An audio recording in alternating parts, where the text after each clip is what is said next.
నమస్తే అండి, welcome to friendly cooking Telugu.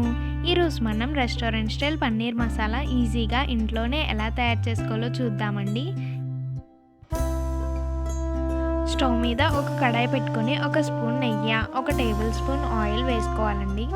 ఇలా వేసుకున్న తర్వాత నూనె వేడెక్కిన తర్వాత ఒక కప్పు పన్నీర్ క్యూబ్స్ అలాగే చిటికెడు పసుపు వేసుకొని లైట్గా వేయించుకోవాలండి. మరీ ఎక్కువగా వేయించుకోకూడదండి. ఇలా వేయించుకున్న తర్వాత దీన్ని పక్కకు తీసుకోవాలండి. అదే కడాయిలో మళ్ళీ ఒక టేబుల్ స్పూన్ ఆయిల్ వేసుకొని దానిలో బిర్యానీ సరుకులు వేసుకోవాలండి. వాటిని కూడా వేయించుకోవాలండి. ఇలా వేయించుకున్న తర్వాత దానిలో ఒక కప్పు ఉల్లిపాయ ముక్కలు వేసుకొని వేయించుకోవాలి. దానిలోనే హాఫ్ టీ స్పూన్ అల్లం వెల్లుల్లి పేస్ట్ కూడా వేసుకొని వేయించుకోవాలండి.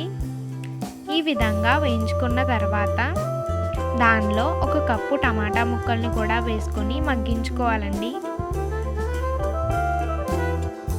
ఇలా వేయించుకుంటూ ఉండాలండి. అలాగే 4-5 జీడిపప్పు పలుకుల్ని కూడా వేసుకొని వేయించుకోవాలండి. ఈ విధంగా వేయించుకుంటూ ఉండాలండి. ఇలా వేగిన తర్వాత స్టవ్ ఆఫ్ చేసుకొని చల్లారబెట్టుకోవాలండి. చల్లారిన తర్వాత దాన్ని మిక్సీ జార్లోకి వేసుకొని పేస్ట్లా గ్రైండ్ చేసుకోవాలండి. చూడండి, ఇక్కడ చూపించిన విధంగా మెత్తగా గ్రైండ్ చేసుకోవాలండి. ఇలా గ్రైండ్ చేసుకున్న తర్వాత మళ్ళీ స్టవ్ మీద కడాయి పెట్టుకొని ఒక టేబుల్ స్పూన్ ఆయిల్ వేసుకొని దానిలో బిర్యానీ సరుకులు అలాగే 4-5 జీడిపప్పు పలుకులు కూడా వేసుకొని వేయించుకోవాలండి.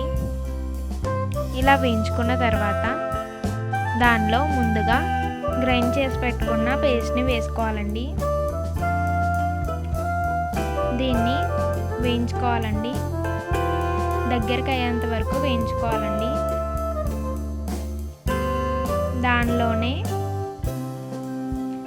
ఒక స్పూన్ కారం, half tea spoon garam masala powder, half tea spoon ధనియాల పౌడర్ వేసుకొని కలుపుకోవాలండి.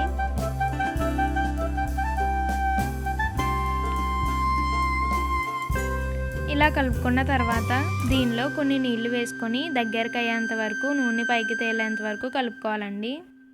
ఇప్పుడు ముందుగా వేయించి పెట్టుకున్న పన్నీర్ క్యూబ్స్ని వేసుకొని దగ్గరికి అయ్యేంత వరకు కలుపుకోవాలండి.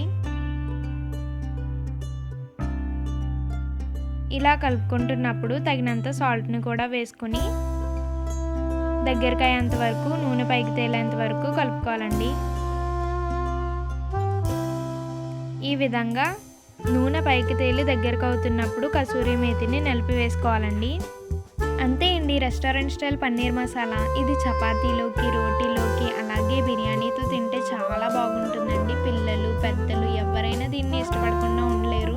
ఈ వీడియో కనుక మీకు నచ్చినట్టయితే ఒక లైక్, షేర్ అండ్ సబ్స్క్రైబ్ చేసి మమ్మల్ని సపోర్ట్ చేయండి. Thanks for watching.